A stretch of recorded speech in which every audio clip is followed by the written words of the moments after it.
Hello student, welcome back to my channel माझं Marathi. Students, आज हम सीखने वाले हैं स्टैंडर्ड 8 का 10th लेसन आम्ही हवे आहोत का। इस लेसन को शांता शेळके, इस महान और प्रसिद्ध कवयित्री ने और लेखिका ने लिखा हुआ है।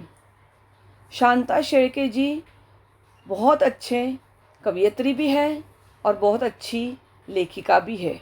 इस लेसन में जानवरों के अस्पताल में, जानवरों के हॉस्पिटल में दी हुई विज़िट को और वहाँ पे जानवर इंसानी प्यार के लिए किस तरह से व्याकुल होते हैं, मतलब किस तरह से वो इंसानी मोहब्बत के लिए तड़पते हैं, इसका चित्रण इस पाठ में किया हुआ है। तो स्टूडेंट्स, स्टार्ट करते हैं। मुंबईच्या परळ भागात एक इस्पितळ आहे। इस्पितळ मतलब हॉस्पिटल। मुंबई के परेल में एक हॉस्पिटल है। ते आहे जनावरांचं इस्पितळ। वो जानवरों का हॉस्पिटल है। ते आतून बघायचं असं माझ्या मनात खूप दिवसापासून होतं। उस हॉस्पिटल को अंदर से देखने का मुझे बहुत दिन से ख्याल था। एकदा तो योग आला। आखिर एक दिन वो मौका मिला। योग आया मतलब चांस मिला। कमानीच्या आत तर सहज प्रवेश मिळाला। हॉस्पिटल के गेट से तो आसानी से अंदर जाने मिला। प्रवेश मिला मतलब एंट्री मिली। उजवीकडे एक छोटीशी इमारत दिसते। उजवीकडे मतलब राइट साइड में एक छोटी सी इमारत मतलब बिल्डिंग है। हे बहुधा कार्यालय असावं। ये शायद, बहुधा मतलब शायद, कार्यालय मतलब ऑफिस होगा। कार्यालयाच्या दाराशीच भिंतीवर एक मोठी तस्वीर आहे। ऑफिस, कार्यालय, ऑफिस के दाराशीच मतलब दरवाजे के पास, भिंतीवर मतलब दीवार पर एक बड़ी तस्वीर है, पिक्चर है। और वो त्या तस्वीरीत बैल, घोडा, कुत्रा, मांजर, शेळी अशी वेगवेगळ्या जनावरांची चित्र आहेत। और उस पिक्चर में, उस फ्रेम में बैल, ऑक्स, घोड़ा, हॉर्स, कुत्रा, डॉग, मांजर, कैट, शेळी, गोट ऐसे अलग अलग जानवरों की पिक्चर लगी है। खाली एक छोटंसं पण मनाला भिडणारं वाक्य आहे। आम्हाला तुमची गरज आहे, तुम्हाला आम्ही हवे आहोत का। और नीचे लिखा है एक सेंटेंस, छोटा सा, लेकिन वो बहुत दिल को छूने वाला है। उस सेंटेंस में लिखा है कि हमें आपकी ज़रूरत है, आपको हमारी ज़रूरत है क्या। माणसाच्या दयाबुद्धीला, करुणेला मुक्या प्राण्यांनी केलेलं ते आव्हान होतं। इंसानों के दयाबुद्धि को मतलब इंसान की करुणा को, दया को, उनके मर्सी को मुक्या प्राण्यांनी केलेलं ते आव्हान होतं। इन जानवरों ने, जो जानवरों को बोलना नहीं आता, ऐसे मुके जानवरों ने किया हुआ एक चॅलेंज है। आव्हान हे होतं मतलब चॅलेंज। मला आता कुठेतरी हालवून सोडतं। आता मी कार्यालयात पाऊल टाकते। जैसे ही वो सेंटेंस लेखिका पढ़ती है तो अंदर से उनको एक अलग ख्याल, फीलिंग आती है। अभी वो कार्यालय के अंदर चले जाते हैं।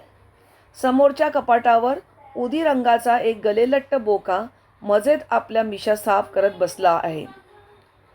सामने कबड पे, कपाटावर मतलब कबड पे, उदी रंगाचा एक ब्राउनिश कलर का एक बोका, बोका मतलब बिल्ला बहुत मज़े में बैठा हुआ था और अपनी मूछ, मिशा मतलब मूछ साफ कर रहा था। मला बघताच तो कपाटावरून उडी मारतो। लेखिका को देखते बराबर वो कबड के ऊपर से नीचे जंप मारता है। उडी मारतो मतलब जंप मारना। आणि साहेबाच्या टेबलावर येऊन बसतो और ऑफिस में जो साहेब थे, जो सर थे, ऑफिसर था, उसके टेबल पे जाके बैठ जाता है। इस्पितळ बघण्यासाठी मी आले आहे असं मी त्या साहेबांना सांगते। हॉस्पिटल देखना है, ऐसा लेखिका उस ऑफिसर को कहती है। बोक्याचं डोकं कुरवाळत ते माझं ऐकून घेतात आणि लगेच मला परवानगी देऊन टाकतात. बिल्ले के सर को हाथ लगाते लगाते, उसके सर को प्यार से सहलाते सहलाते वो मुझे हॉस्पिटल देखने की परमिशन देते हैं. इतकंच नाही तर मला सारं इस्पितळ नीट दाखवण्यासाठी भरत नावाचा एक छोटा चुनचुनीत मुलगाही ते माझ्याबरोबर देतात. और इतना ही नहीं, तो हॉस्पिटल अच्छे से देखने के लिए हॉस्पिटल में क्या जानवर है, कितने जानवर है, क्या क्या हॉस्पिटल में है, वो सब दिखाने के लिए ऑफिसर भरत नाम का एक छोटे से लड़के को, लेकिन बहुत होशियार लड़के को लेखिका के साथ भेज देते हैं.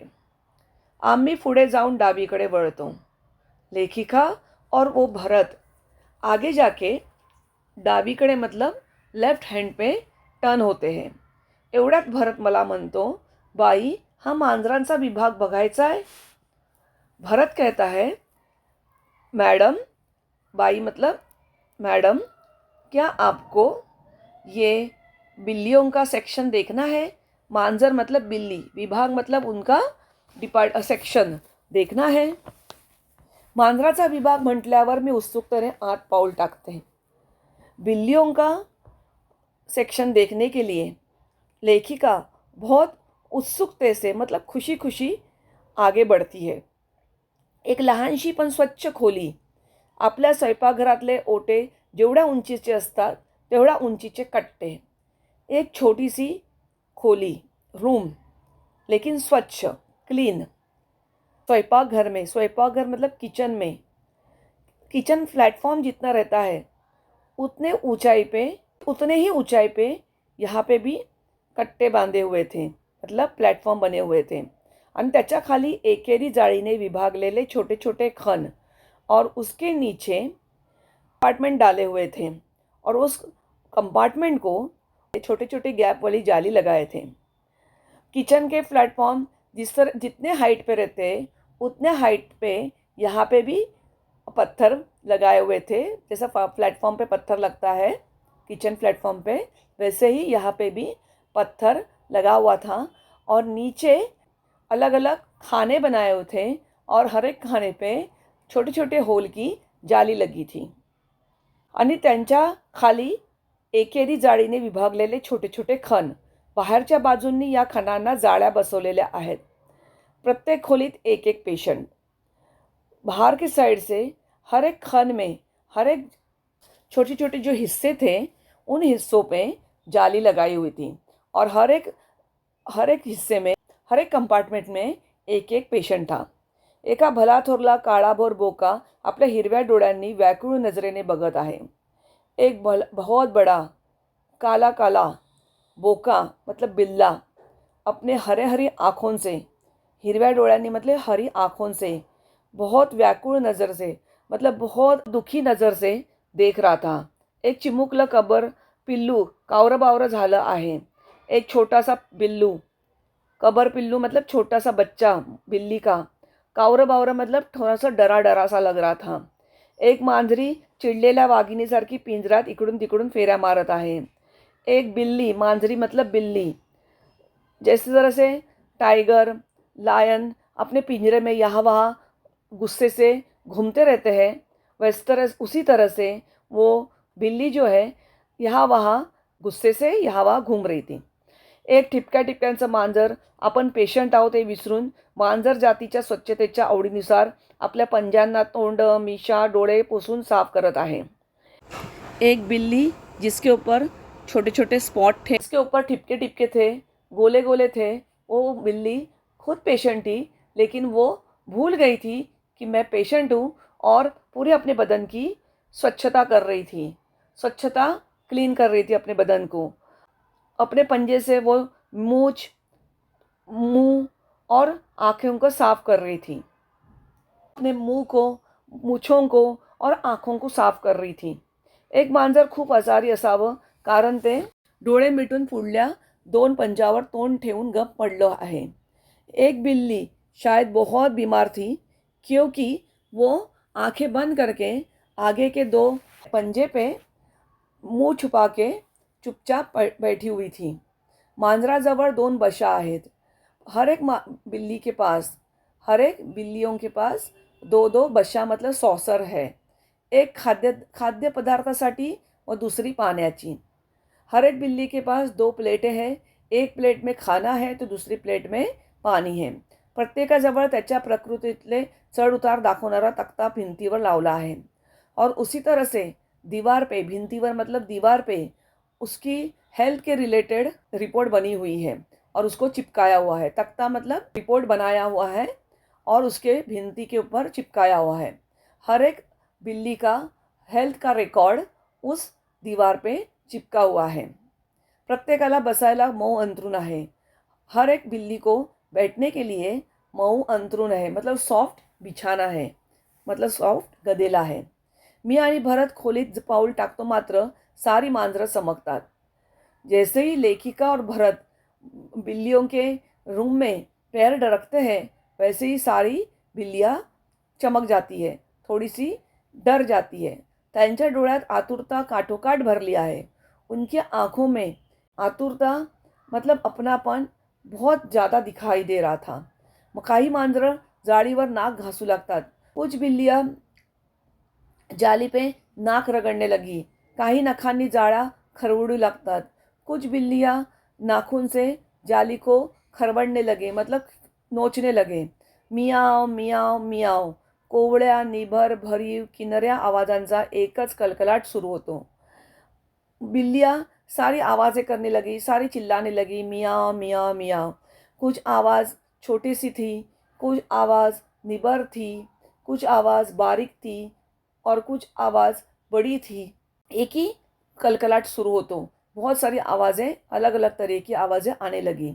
प्रत्येक मांजर आपापल्या परीने माझं लक्ष वेधून घेण्याचा प्रयत्न करत आहे. हर एक बिल्ली अपने तरीके से लेखिका का ध्यान खींचने की कोशिश कर रही थी. प्रत्येकजण जणू म्हणत आहे, मला इथे फार एकटं वाटतंय, जरा माझ्याकडे या हो, मला कुरवाळा. हर एक बिल्ली इस तरह से लग रही थी जैसे कह रही हूँ कि मेरे पास आओ, मैं अकेली हूँ और मुझे अपने पास लो और मुझे थोड़ा सा सहलाओ, मुझे थोड़ा सा प्यार करो. मी जाळीच्या छिद्रातून बोटं घालून कुणाचं डोकं खाजवते, कुणाचा गळा खाजवते तर कुणाचे कान कुरवाळते. लेखिका भी जाली के होल में से उंगलियां डाल के, बोटा मतलब उंगलियां डाल के किसी बिल्ली का सर खुजा रहे हैं, किसी बिल्ली का गला खुजा रहे हैं तो किसी बिल्ली के कान को प्यार कर रहे हैं. मांजर खुश होतात, पोटातून गुरगुर आवाज काढून समाधानाची पावती देतात. बिल्लियाँ खुश हो जाती है और आवाज़ निकालती है गुर गुर और ऐसा लगता है कि जैसे उन्हें बहुत प्यार मिल गया. आता माझं हे लक्ष एका गोष्टीकडे जातं. प्रत्येक मांजराच्या कप्प्यामध्ये त्यांचं नाव लिहिलेलं आहे. अभी लेखिका का ध्यान उनके नामों के ऊपर जाता है. जॅक जाधव, बकुल गोखले, सॅमी डिकुन्हा, रोमल टिपणीस. जाधव, गोखले, डिकुन्हा, टिपणीस माझ्या ध्यानात येतं की ही आहेत मांजरांना दिलेली त्यांच्या मालकांची आडनावं. ये सब नाम लिखे हुए थे, वो नाम उनके मालिक के नाम थे. त्या जाधव, गोखले, टिपणीस इत्यादी मंडळींचा डोळ्यांनी निरोप घेऊन मी बाहेर पडते. सबको मिलके, जाधव, गोखले, टिपणीस और भी बहुत सारे बिल्लियों को मिलके लेखिका बाहर आ जाती है. मला निरोप देताना पुन्हा एकदा मियावचा गजर होतो. जैसे लेखिका रूम में से बाहर निकलती है वैसे ही सारी बिल्लियाँ मियाँ मियाँ करने लगती है अलग अलग आवाज़ में. किसी की आवाज़ बड़ी रहती है, किसी की आवाज़ भरेली रहती है, किसी की आवाज़ छोटी रहती है, किसी की आवाज़ बारीक रहती है, लेकिन सब लोग उसको जैसे बाय बाय कह रहे हूँ. भेटीला आलेला माणूस परत जायला निघाला म्हणजे इस्पितळांच्या पेशंटच्या चेहऱ्यावर मी खिन्नता दिसते तीच या मांजराच्या चेहऱ्यावर मला दिसली. हॉस्पिटल में अगर कोई एडमिट है और उसको देखने के लिए जब रिलेटिव्स जाते हैं और जब मिलके वापस अपने घर आने के लिए निकलते हैं रिलेटिव्स, तो पेशेंट के चेहरे पे जो उदासी रहती है वही उदासी उस वक्त बिल्लियों के चेहरे पे दिख रही थी. हॉस्पिटल में एडमिट इंसान को देखने के लिए जब उसके रिश्तेदार फैमिली आती है और जब वो उनको छोड़ के हॉस्पिटल में छोड़ के अकेला वापस चली जाती है तो पेशेंट के मुंह पे जो उदासी दिखती है वही उदासी बिल्लियों के मुंह पे भी दिख रही थी. घरी लाड करून घ्यायची सवय झालेल्या या मांजरांना इथे विलक्षण एकटं एकटं वाटत असली पाहिजे. घर में इन बिल्लियों की बहुत लाड हो जाते थे और उनको इस लाड की आदत थी. उस वजह से उन्हें यहाँ पे बहुत अकेला अकेला महसूस होता था. या मांजरांना औषध पाणी माणसासारखं करतात का रे, मी भरतला विचारलं. इस बिल्लियों को भी दवा पानी, औषध पानी मतलब दवा पानी इंसानों के जैसे दिया जाता है क्या, ऐसा लेखिका ने भरत को पूछा. तर असं म्हणून भरत सांगतो, त्यांचं खाणं पिणं पथ्याचंच असतं बाई. भरत कहता है कि उनका खाना पीना भी पथ्य का ही रहता है. मतलब डॉक्टर ने जो सजेस्ट किया है वही डाइट इन बिल्लियों को भी, इन जानवरों को भी दिया जाता है. एकदम भरतला काहीतरी आठवतं. तो मला म्हणतो, भाई शेजारी कुत्र्यांचा विभाग आहे, तिथे जाऊया जरा. अचानक भरत को एक बात याद आती है और वो कहता है कि बाजू में कुत्तों का विभाग है, सेक्शन है, तो चलो हम लोग वहाँ पे चलते हैं. आम्ही शेजारच्या विभागात जातो. बघते तर खरंच एक भली दांडगी अतिशय देखणी कुत्री तिथे निजलेली दिसली. जब लेखिका और भरत कुत्तों के विभाग में जाते हैं तो वहाँ पे एक बहुत खूबसूरत लंबी हेल्दी कुत्ती सोई हुई दिखती है. निजलेली दिसली मतलब सोई हुई दिखती है. जवळच एका टोपलीत तिची बरीच पिल्लं आहेत और बाजू में टोकरी है, उसके अंदर बहुत सारे उसकी बच्चे हैं. अजून डोळेही न उघडलेल्या त्या पिल्लांच्या अंगावरून मी हलकेच बोट फिरवते. अभी तक उन बच्चों ने अपने आंखें भी नहीं खोले थे. लेखिका उन बच्चों के ऊपर से हल्के हल्के बोट मतलब फिंगर्स घुमाती है. त्यांची आई तपकरी रंगाची आहे. उनकी माँ वो कुत्ती तपकिरी रंग की है, ब्राउनिश कलर की है. पण पिलं पांढरी, लेकिन बच्चे पांढरी मतलब सफ़ेद कलर के हैं. काळी टिपक्या टिपक्यांचे आहेत. कुछ पिल्लों के ऊपर, पपीज़ के ऊपर ठिपके टिपके हैं, डॉट डॉट हैं. सावरीच्या कापसाचं जणू मऊ मऊ गोळे. ऐसा लगता है कि कापूस के वो गोले हैं. कॉटन के, कापूस मतलब कॉटन के वो गोले हैं. इवले कान, इवल्या शेपट्या, लालसर ओली नाक. छोटे छोटे कान, इवल्या मतलब छोटे से कान, छोटे से शेपट्या मतलब टेल्स, और लालसर मतलब रेडिश, गिल्ली, ओली मतलब गिल्ली, नाक मतलब नोज, आणि पोटातून येणारा कुई कुई आवाज़. और पेट में से आवाज़ निकल रही है कुई कुई. कितीतरी वेळ मी त्यांच्याकडे बघतच राहिले. बहुत देर तक लेखिका उन पपीज़ को देखते रह गई. तिथून पुढे गेल्यावर कुत्र्यांचा आणखी एक विभाग लागला. इथे तऱ्हेतऱ्हेची कुत्री आहेत. आगे जाने के बाद और भी एक सेक्शन मिला जो कुत्तों का था. यहाँ पे अलग अलग तरह के कुत्ते थे. लठ्ठ आणि रोड, चिड़की आणि शांत. लठ्ठ मतलब फैट, रोड गुस्से वाले, चिड़की गुस्से वाले, कुछ शांत भी थे. साखळीला सारखे हिसके देऊन काही सुटू बघण्याचा प्रयत्न करणारी. साखड़ी मतलब चैन पे अटके हुए थे और चैन को झटका देके वो छूटने की कोशिश कर रहे थे. तर काही स्वस्थ बसून राहिलेली, तो कुछ चुपचाप बैठे हुए कुत्ते थे. एका कुत्र्याच्या कानामागं मोठं गळू झालं आहे. एक कुत्ते के कान के पीछे बड़ी सी जखम थी. एकाचा मोडलेला पाय प्लास्टरमध्ये घालून ठेवला आहे. एक कुत्ते के पैर को प्लास्टर लगा हुआ है. एक कुत्रा चिडून माझ्या अंगावर झेप घेऊ बघतो. एक कुत्ता गुस्से से लेखिका के ऊपर जम करता है. मी दचकून मागे सरकते. भरत त्याच्यावर खेकसतो. लेखिका डर जाते हैं और पीछे हट जाते हैं. भरत उस कुत्ते को डांटता है. झेन्या चुप, असं नाही करायचं, आपल्या पाहुण्या आहेत त्या, चुप. वो लोग. भरत उसको चिल्लाता है, कहता है कि झेन्या चुप बैठ, ऐसा नहीं करने का, ये हमारे मेहमान हैं. झेन्या जणून समजल्यासारखा चुप बसतो. झेन्या भी समझ में आया, इस तरह से चुप बैठ जाता है. दूसरा एक कुत्रा सारखा झेप घेऊ लागतो. दूसरा एक कुत्ता बार बार जंप कर रहा था, पण तो अंगावर तुटून पडण्यासाठी नव्हे, तो पुढचे दोन्ही पंजे जुळवून मला नमस्कार करतो. दूसरा एक कुत्ता बार बार जंप कर रहा था. सारखा जंप कर रहा था मतलब बार बार जंप कर रहा था, लेकिन मेरे ऊपर अटैक करने के लिए नहीं, अंगावर तुटून मतलब मुझे मेरे ऊपर अटैक करने के लिए नहीं, तो दोनों हाथ जोड़ के, आगे के दोनों पंजे जोड़ के वो लेखिका को नमस्कार कर रहा था. झेन्या रागी तर हा एकदम सालस.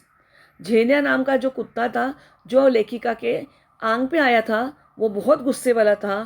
तो और दूसरा ये कुत्ता बहुत पोलाइट था.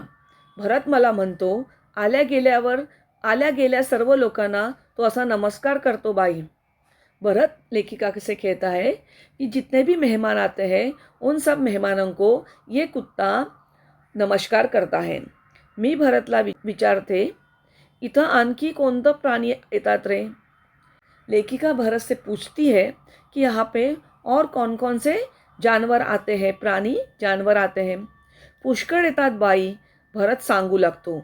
शेळ्या येतात, मेंढ्या, ससे येतात, माकडं येतात. बहुत सारे जानवर आते हैं मैडम. बकरियाँ आती है, शेळ्या मतलब बकरियाँ आती है, गोट्स आते हैं. मेंढ्या मतलब शीप आते हैं. ससे मतलब रॅबिट्स आते हैं. माकडं मतलब मंकीज आते हैं. आम्ही बोलतो आहोत एवढ्यात माझ्या पायाजवळून एक मांजरी चाललेली दिसते. आपस में बातें ही कर रहे थे, इतने में लेखिका के पैरों के पास से एक बिल्ली गुजरती है. भरत मला म्हणतो, हाथ लावा बाई तिला. भरत कहता है कि उसे हात लगाओ, उसको थोडा प्यार से सहलाओ. मी तिच्या पाठीवर हात ठेवते. मांजरीचं सर्वांग शहारतं. मग ती सावरती माझ्या जवळ येते. लेखिका उस बिल्ली के पीठ के ऊपर हाथ घुमाती है तो वो बिल्ली थोड़ी सी डर जाती है. शहारतं मतलब थोड़ा सा डर जाती है, लेकिन खुद को संभालती है और लेखिका के पास आती है. लेखिका उसे प्यार से थपकाती है और वो प्यार से गुर गुर करती है. माझ्याजवळ येते, मी तिला थोपटते, तशी ती प्रेमाने गुरगुर करू लागते. मी भरतला विचारते, ही अशी दचकली कशी रे. लेखिका भरत से कहती है कि ये थोडी सी डरी क्यों. भरत सांगतो, जन्मापासून आंधळी आहे ती. भरत कहता है कि पैदाइशी अंधी है वो. तुमचा अनोळखी हात म्हणून घाबरली. आपका हाथ उसको पहचान का नहीं था, मतलब वो आपको पहचानती नहीं थी, इसके लिए थोड़ी सी डर गई. इथंच जन्मलेलं हे पोर, यहीं पे इसी हॉस्पिटल में ये पैदा हुई. जन्मापासून ठार आंधळं, पैदाइशी वो अंधी है. डोळे बघाल तर अगदी लख्ख आहेत, पण दिसत मात्र नाही. आंखें देखोगे तो बहुत बड़ी बड़ी है, लेकिन दिखता उसमें से कुछ भी नहीं. आम्ही हे पिल्लू पाळलं, आता मोठी मांजरी झाली आहे. इसी हॉस्पिटल में ये बिल्ली पैदा हुई और अब ये बड़ी बिल्ली बन गई है. इथं ती सगळ्यांना ओळखते, विश्वासानं वावरते. यहाँ पे वो बिल्ली सबको पहचानती है और विश्वासाने वावरते, मतलब बिना डरे ह्या वहाँ घुमती है. आम्ही तिला बाहेर सोडत नाही, तिथं बिचारीचं कुठं निभाव लागेल. हॉस्पिटल वाले उसे बाहर छोड़ते नहीं है. बाहर वो किस तरह से जिएगी, निभाव लागेल मतलब किस तरह से वो अपनी जिंदगी गुजारेगी. हे सारं पाहून मी बाहेर आले. एक वेगळंच जग पाहिलं असं वाटलं. सब कुछ देख के, हॉस्पिटल देख के लेखिका बाहर आ गए. बाहर आने के बाद उनको लगा कि मैंने कुछ अलग ही दुनिया देखी हूँ. का कुणास ठाऊक, आत शिरताना जे वाक्य वाचलं होते ते पुन्हा पुन्हा डोळ्यापुढे येत होते. पता नहीं क्यों अंदर जाते वक्त जो सेंटेंस पढ़ा था वही सेंटेंस आँखों के सामने बार बार आ रहा था. आम्हाला तुमची गरज आहे, तुम्हाला आम्ही हवे आहोत का. हमें आपकी ज़रूरत है, आपको हमारी ज़रूरत है क्या. लेखिका बार बार ये सेंटेंस को याद कर रही थी और उनके आँखों के सामने यही सेंटेंस बार बार आ रहा था. तो स्टूडेंट्स, ये एक्सप्लेनेशन यही ख़त्म होता है. आपको मेरा ये एक्सप्लेनेशन कैसा लगा, आप मेरे वीडियो को लाइक, शेयर और सब्सक्राइब ज़रूर करना. Thank you.